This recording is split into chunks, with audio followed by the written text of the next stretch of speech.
جس موضوع کی طرف جا رہے ہیں وہ محمد رسول اللہ صلی اللہ علیہ وسلم کی نبوت کے دلائل کے حوالے سے ہم ویڈیو سیریز بنانے جا رہے ہیں۔ تو اس حوالے سے، اور یہ صرف محمد رسول اللہ کی نبوت کی دلیل نہیں ہے جو آج کی ویڈیو ہے، بلکہ یہ قیامت کے وجود کی بھی دلیل ہے، اور اس کے علاوہ یہ یوم آخرت کی بھی دلیل ہے۔ اس کے علاوہ خدا کے وجود کی بھی سب سے بڑی دلیل یہ ہے جو آج کی ویڈیو میں آپ کو نظر آئے گی۔ آئیے ویڈیو کا آغاز کرتے ہیں، ون بائی ون ہم دلائل کا جائزہ لیتے ہیں۔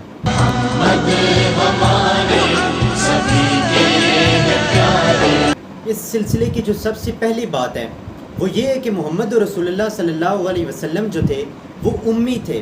اس بات پہ کنسنسس ہے، غیر مسلم جو تحقیق کرتے ہیں وہ بھی مانتے ہیں کہ آپ امی تھے، آپ نے کسی سے دنیا میں لکھنا پڑھنا نہیں سیکھا تھا، آپ امی تھے۔ لیکن جو کتاب وہ لے کر آئے، جو ان کا دعویٰ ہے کہ یہ اللہ کی طرف سے کتاب آئی ہے، اس کتاب کو جس وقت ہم پڑھتے ہیں اس کے اندر تو ہم معاملہ اس کے برعکس پاتے ہیں۔ وہ تو ایک ہائیلی انٹیلیجنٹ بک نظر آتی ہے۔ اس کتاب کے اندر آپ کیا پائیں گے؟ آپ اس پہ ذرا غور کیجیے۔ اس کتاب کے اندر آپ کو قوانین ملیں گے، آپ کو اس کتاب کے اندر انسانی حقوق کے بارے میں قوانین ملیں گے، کرمنل لاز ملیں گے آپ کو اس کتاب کے اندر، آپ کو انہیریٹنس کے قوانین ملیں گے، آپ کو جنگی قوانین ملیں گے، آپ کو جنگی جرائم کے حوالے سے قوانین ملیں گے، جنگ کب کرنی ہے اس حوالے سے آپ کو قوانین ملیں گے۔ تو اس کتاب کے اندر تو یہ ساری چیزیں ہیں۔ اس کے علاوہ شادی بیاہ، طلاق وغیرہ کے مسائل، اگر کسی کو طلاق دے دی ہو بیوی کی عدت کتنی ہوگی اس حوالے سے باتیں ملیں گی، کسی کا شوہر مر گیا اس کی بیوی کی عدت کتنی ہوگی اس حوالے سے قوانین ملیں گے آپ کو، اگر کوئی مر جاتا ہے اس کی وراثت کیسے تقسیم ہوگی اس حوالے سے قوانین ملیں گے آپ کو اس قرآن کے اندر، اس کتاب کے اندر۔ اس کے بعد جو اگلی چیز آپ کو اس کے اندر ساتھ ہی نظر آئے گی وہ یہ کہ بنی اسرائیل کی پوری تاریخ اس کے اندر محفوظ پڑی ہوئی ہے۔ ان پر پوری تاریخ، پورے واقعات جو بائبل میں موجود تھے لیکن وہ قرآن میں دیکھیں ایک نئے انداز کے ساتھ قرآن میں آپ کو ملیں گے۔ بائبل کا انداز بیاں ٹوٹلی ڈیفرنٹ، قرآن کا ٹوٹلی ڈیفرنٹ، بلکہ بعض مقامات پر بائبل کے اندر غلطیاں ہیں، وہ غلطیاں قرآن میں نہیں آپ کو نظر آتی۔ یعنی میں کسی عیسائی یا یہودی بھائی کی دل شکنی کے لیے نہیں کہہ رہا، ترجمہ کرتے ہوئے جو غلطیاں ہو جاتی ہیں کیونکہ بائبل کے ترجمے اویلیبل ہیں۔ مثال کے طور پر بائبل کے اندر حضرت یوسف علیہ السلام کے دور کے جو بادشاہ تھے ان کے لیے فرعون کا لقب استعمال ہے، قرآن میں وہ وہاں پر فرعون کا لقب استعمال نہیں بلکہ عزیز کا لفظ ہے جو بادشاہ کے لیے عام مستعمل ہے لفظ۔ تو آج کی جو جدید تحقیقات ہیں ان سے ثابت ہوا اس دور کے بادشاہ کو فرعون کہتے بھی نہیں تھے۔ تو میں یہ کہنا چاہ رہا ہوں کہ یہ سارے واقعات، پیغمبروں کے واقعات، تو مطلب یہ سارے قرآن میں درج ہیں، اور وہ کتاب لا رہی کون سی شخصیت ہے؟ وہ جو امی ہیں، جنہوں نے لکھنا پڑھنا کسی سے سیکھا ہی نہیں ہے۔ یہ بہت بڑی بات ہے۔ اس کی ایک مثال دیتا ہوں، آپ جو اس وقت ویڈیو دیکھ رہے ہیں، کتنے لوگوں کو آپ کو پاکستان کی ہسٹری پتہ ہوگی؟ کتنے لوگ ہیں؟ آپ میں سے بہت کم ہوں گے جن کو پاکستان کی ہسٹری پتہ ہوگی، اور آپ پڑھے لکھے ہیں سارے، آپ نے دنیا میں علم حاصل کیا ہے، آپ بی ایس کیے ہوئے ہیں، آپ میٹرک کیے ہوئے ہیں، آپ ایف ایس سی کیے ہوئے ہیں، آپ کچھ اور کیے ہوئے ہیں، اس کے باوجود آپ کو ہسٹری اس طرح سے آپ میں سے کوئی کھڑا ہو کے ہسٹری نہیں بتا سکتا۔ لیکن محمد رسول اللہ جو قرآن لے کر آئے اس کے اندر آپ یہ تاریخی واقعات تو ذرا پڑھیں، آپ یہ ساری چیزیں تو ذرا پڑھیں۔ آپ کس طرح مانیں گے کہ کوئی امی شخص یہ خود سے لکھ سکتا ہے؟ یہ تو سب سے پہلی بات ہے۔ اب دوسری بات کی طرف آتے ہیں۔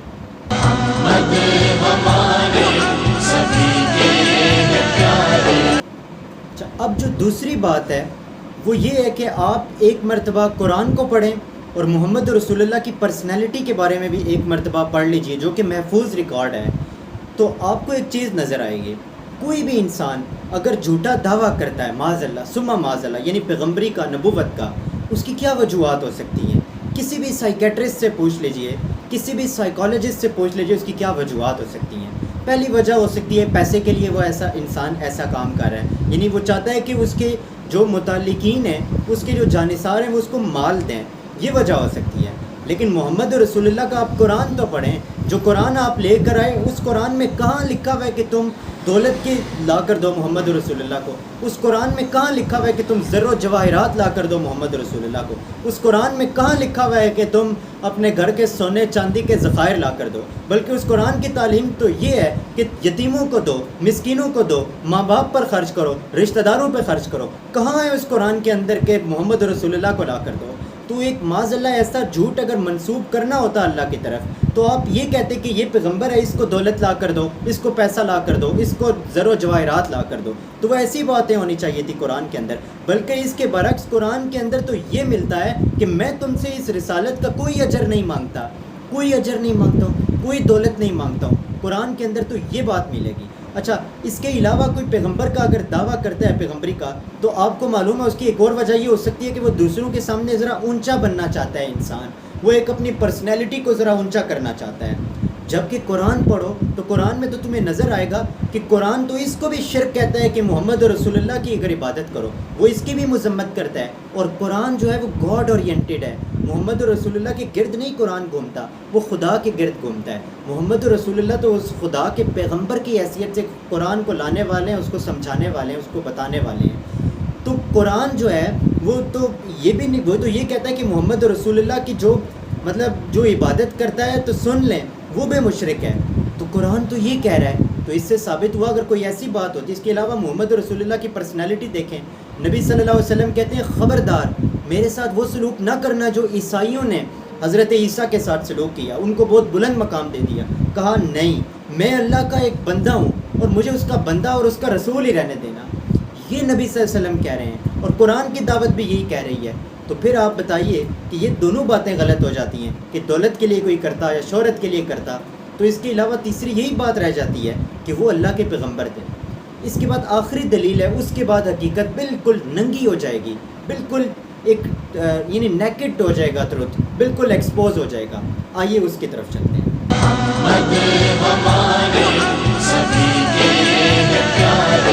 اچھا، جو تیسری چیز ہے وہ قرآن مجید کی بعض پیشن گوئیاں ہیں، ان سے واضح طور پہ پتہ چل جاتا ہے کہ خدا کی معیت اس پیغمبر کے پیچھے ہے، اس کے پیچھے خدا کا ہاتھ ہے۔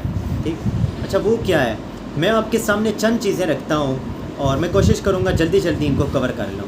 سب سے پہلے میں آپ کو بتاؤں کہ جس وقت مکہ کے اندر آپ سب کو پتہ ہے پیغمبر صلی اللہ علیہ وسلم نے دعوت کا آغاز کیا تو مشرکین مکہ آپ کی جان کے دشمن ہو گئے، مسلمانوں پر طرح طرح کے ظلم ہو رہے ہیں۔ یہ وہ وقت ہے جب مسلمان کبھی حبشہ میں پناہ ڈھونڈ رہے ہیں اور کبھی کسی دوسری جگہ پر پناہ ڈھونڈ رہے تھے وہ مسلمان۔ اس وقت اللہ تعالیٰ قرآن مجید کی جو آیات نازل کر رہے ہیں، ان آیات میں کیا پیغام ہے وہ آپ سورہ قمر کو پڑھ لیجئے۔ سورہ قمر کے اندر اللہ تعالیٰ مختلف نبیوں کا ذکر کرتا ہے کہ ان کی قوموں نے جب پیغمبروں کو جھٹلایا تو ہم نے ان قوموں کے ساتھ کیا سلوک کیا، کس طرح ان قوموں پر اللہ کا عذاب آیا۔ اور پھر اس کے بعد اللہ تعالیٰ بتاتے ہیں، اس کی 45ویں آیت پڑھیں سورہ قمر کی، 43ویں 44ویں اور 45ویں آیت، اس میں اللہ تعالیٰ کہتے ہیں کہ یہ جو کافر ہیں، قریش کے کافر، کیا ان کافروں سے بدتر ہیں؟ ان پر اگر اللہ کا عذاب آیا تھا جب انہوں نے پیغمبر کو جھٹلایا تھا، تو یہ بھی ایک پیغمبر کو جھٹلا رہے ہیں، ان پر بھی اللہ کا عذاب آئے گا۔ اور وہ عذاب بھی کیسا ہوگا؟ اللہ تعالیٰ کہتے ہیں سورہ قمر کے اندر کہ وہ عذاب اس طرح کا ہوگا کہ یہ لوگ شکست کھا جائیں گے اور اپنی پیٹھ پھیر کر بھاگیں گے۔ یعنی یہ جتھا شکست، یہ قرآن کے الفاظ ہے کہ یہ جتھا شکست کھا جائے گا اور اپنی پیٹھ پھیر کے بھاگے گا۔ دیکھیں یہ اس وقت کی بات ہے جب مسلمان مار کھا رہے ہیں، ایک قسم کے کمزور ہیں، چند ایک تعداد ہے، چند لوگ ساتھ ہیں پیغمبر کے، اور اس وقت جو قرآن بات کر رہا ہے وہ یہ کہ یہ جو مشرکین ہیں، یہ جو آج مسلمانوں پر ظلم کریں، یہ عنقریب شکست کھا جائیں گے اور پیٹ پھیر کر بھاگ جائیں گے۔ تو یہ بہت بڑی بات ہے، کوئی انسان اس طرح کا دعویٰ نہیں کر سکتا۔ اور ٹھیک جس وقت غزوہ بدر کا مارکہ ہوتا ہے تو یہ بات پوری ہوتی ہے قرآن کی، اور حضرت عمر رضی اللہ تعالیٰ عنہ کہتے ہیں کہ میں نے بدر کے مقام پر دیکھا کہ جس وقت وہ کافر پیٹ پھیر کر بھاگ رہے تھے تو میں نے کہا کہ قرآن کی وہ پیشن گوئی آج پوری، اور اس وقت رسول اللہ یہی آیات کی تلاوت کر رہے تھے، وہ جو آیات میں جن میں اللہ نے کہا نا کہ یہ پیٹ پھیر کر بھاگ جائیں گے اور یہ مغلوب ہو جائیں گے اور یہ شکست کھائیں گے اور اپنی پیٹ پھیر کر بھاگیں گے، یہ بات تھی۔ دوسری بات جو اس حوالے سے سورہ روم کو اگر آپ پڑھیں تو سورہ روم کے اندر اللہ تعالیٰ نے کہا غلبت الروم۔ اب یہ کیا واقعہ ہے؟ روم اور ایران کی ایک جنگ ہوتی ہے، اسی دوران جب مسلمان مکہ میں مار کھا رہے تھے، کمزور تھے انتہائی، تو روم اور ایران کی جنگ ہوتی ہے اور ایرانی جو ہیں وہ رومیوں کو شکست دے دیتے ہیں۔ تو یہ مشرکین مکہ مسلمانوں سے کہتے ہیں کہ جس طرح ایرانیوں نے رومیوں کو شکست دی ہے، اسی طرح ہم لوگ یعنی ہم مشرکین تم مسلمانوں کا بھی جو ہے تمہیں مکمل طور پہ تہس و نحس کر دیں گے۔ اس وقت اب اللہ کیا کہتا ہے غلبت الروم، کہ روم کو ابھی شکست ہوئی ہے، ابھی رومی جو ہیں مغلوب ہو گئے، لیکن عنقریب روم دوبارہ فتح حاصل کرے گا ایران کے اوپر، اور یہ اللہ کے حکم سے ہوگا۔ اور اللہ کے واقعی اس کے علاوہ الفاظ دیکھیں اور یہ بھی بتا دیے کب ہوگا، فرمایا یہ اس وقت ہوگا جب مسلمان بھی اپنی فتح کا جشن منا رہے ہوں گے، یعنی مسلمان جب اپنی فتح کا جشن منا رہے ہوں گے اسی وقت روم بھی ایران کو شکست دے گا۔ یہ قرآن کے الفاظ ہیں، اور اس کے بعد جو اب الفاظ ہیں اللہ کہہ رہے ہیں یہ اللہ کا وعدہ ہے اور یہ ہو کر رہے گا۔ ایک انسان اس طرح کی بات کر کیسے سکتا ہے؟ یہ تو بات ہے کہ قرآن میں خدا بول رہا ہے، ایک انسان اس طرح کی بات کر ہی نہیں سکتا کہ یہ ہو کر رہے گا، اللہ کا وعدہ ہے۔ یہ الفاظ ہیں قرآن کے اس وقت۔ جس وقت مسلمان مار کھا رہے ہیں. فرمایا کہ جب مسلمان فتح کی خوشیاں منا رہے ہوں گے اس وقت رومی بھی ایران کو جو ہے شکست دیں گے. اور ٹھیک یہ اسی وقت واقعہ ہوتا ہے جب غزوہ بدر میں مسلمان اپنی فتح کا جشن منا رہے ہوتے ہیں. اسی وقت بین الاقوامی سطح پر یہ ہوتا ہے کہ روم جو ہے وہ ایران کو شکست دے دیتا ہے. یہ بات ہوئی. تیسری پیشن گوئی جس کا میں ذکر کرنا چاہوں گا وہ کیا ہے سن لیجئے. اچھا وہ 1890 کے اندر پوری ہوئی. پہلے میں اس کا واقعہ آپ کو ذکر کر دوں. 1890 کے اندر یعنی یہ کل کی بات ہے. 1890 ایک ممی ملی مصر کے اندر ایجپٹ میں, اور اس کا لوگوں نے دعویٰ کیا کہ یہ اس فرعون کی لاش ہے جو حضرت موسیٰ علیہ السلام کے زمانے میں یعنی رمیسس ٹو کی. تو سائنسدانوں نے تحقیق کے لیے ڈاکٹر مورس بیکائی کو بھیجا کہ وہ اس کی تحقیق کریں. مورس بیکائی نے جس وقت تحقیق کی وہ حیران رہ گیا کہ یہ وہی ممی ہے, اسی فرعون کے رمیسس ٹو کی ممی ہے اور ابھی تک یعنی محفوظ تھی. اور وہ محفوظ کس طرح ہوئی؟ مورس بیکائی کہتے ہیں کیونکہ پانی کے اندر نا وہ جو سمندری نمک ہوتا ہے اس نے اس لاش کو جو ہے وہ اپنے حصار میں لے لیا تھا. یعنی اس لاش کے اوپر وہ سمندری نمک کی تہہ جم چکی تھی, مکمل طور پہ وہ نمک میں ممی ڈوبی ہوئی تھی جب ان کو ملی بھی تھی. تو اس وجہ سے وہ محفوظ رہ گئی ہے. ٹھیک ہے. اب آپ حیران ہوں گے کہ یہی بات قرآن مجید میں موجود ہے. قرآن جس وقت ذکر کرے یہ سورہ یونس کو پڑھیں. میں انشاءاللہ یہ سامنے آپ کا لگا بھی دوں گا اسکرین شاٹ. سورہ یونس کے اندر اللہ تعالیٰ کہتے ہیں کہ جب فرعون غرق ہو رہا تھا اس کو اللہ نے کیا کہا. فرعون جب غرق ہو رہا تھا تو خدا نے اس کو کہا ہم تیری لاش کو محفوظ رکھیں گے, ہم اس کو محفوظ رکھیں گے تاکہ تو عبرت کا نشانہ بن جائے تمام دنیا کے لیے. اب یہ اتنی حیران کن بات کہ تیری لاش محفوظ رہے گی, یہ تو اب کب دریافت ہوا کہ اس کی لاش محفوظ ہے؟ 1890 میں. قرآن ذکر کر رہا ہے 1400 سال پہلے کہ اس کی لاش محفوظ رہے گی. اب یہ بات بائبل میں بھی نہیں ہے, یہ والی بات کہ اللہ نے فرعون سے کہا کہ تیری لاش محفوظ رہے گی, بائبل میں بھی نہیں ہے.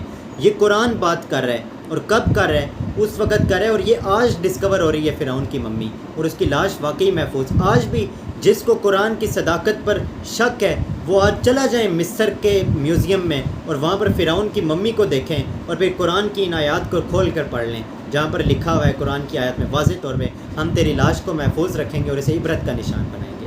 یہ وہ بات تھی. تو میرے بھائیوں بہنوں, قرآن کی ان تمام باتوں کو اگر آپ ملا کر دیکھیں کہ پہلی بات نبی صلی اللہ علیہ وسلم کا امی ہونا اور قرآن کے یعنی بے شمار علوم. دوسری بات کہ نبی صلی اللہ علیہ وسلم نے کبھی دولت کا قرآن نے کبھی دولت کا مطالبہ نہیں کیا, نبی صلی اللہ علیہ وسلم نے کبھی اسٹیٹس نہیں چاہا, تو پھر نبوت کا دعویٰ کیوں کریں گے؟ تیسری بات یہ جو پیشن گوئی ہیں ان سب چیزوں کو ملا کر دیکھیں تو ہم تعصب کی اینک کو اگر اتاریں اور ان سب چیزوں پر غور کریں تو اس کے سوا کوئی رزلٹ نہیں نکلتا کہ آپ پیغمبر برحق ہیں. اور قرآن میں نبی صلی اللہ علیہ وسلم کا لکھا ہوا نہیں ہے قرآن, بلکہ وہ اللہ کی طرف سے کتاب ہے. جزاک اللہ.